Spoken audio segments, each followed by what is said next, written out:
Faith is taking the first step even when you don't see the whole staircase. Martin Luther King Jr.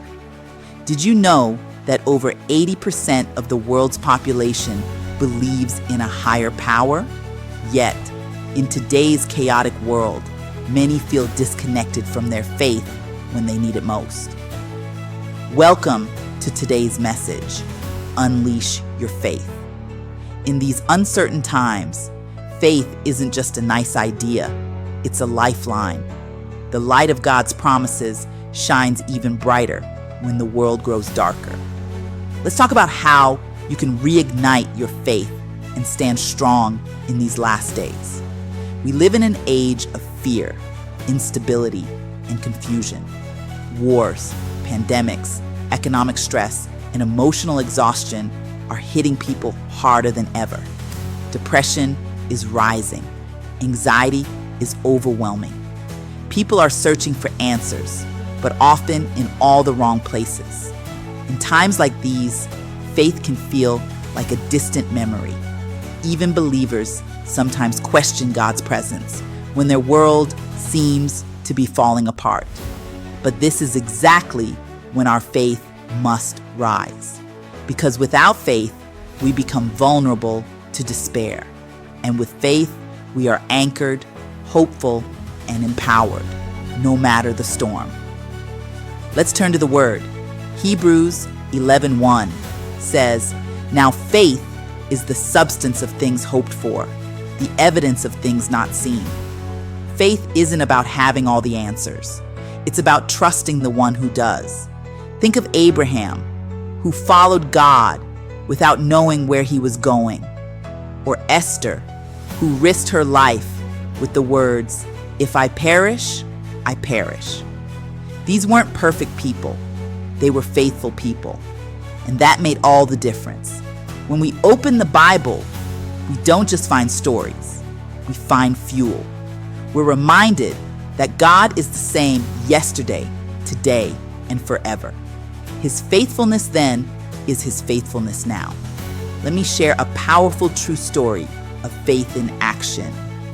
There was a single mother named Rosa living in a small apartment with her 2 young children. Life had hit her hard.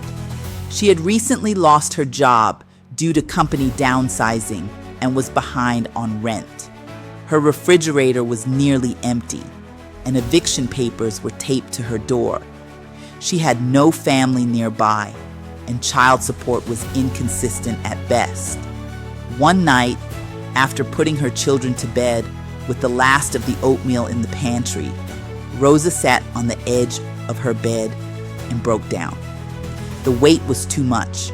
She had always believed in God, but now she felt abandoned, invisible, like her prayers were echoing into silence. But in the middle of that darkness, she did something remarkable. She prayed, not a rehearsed, polished prayer, just a desperate cry. "God, I don't know what to do. I'm tired. I'm scared. I need you. If you really see me, please help me." She fell asleep with tears still on her cheeks.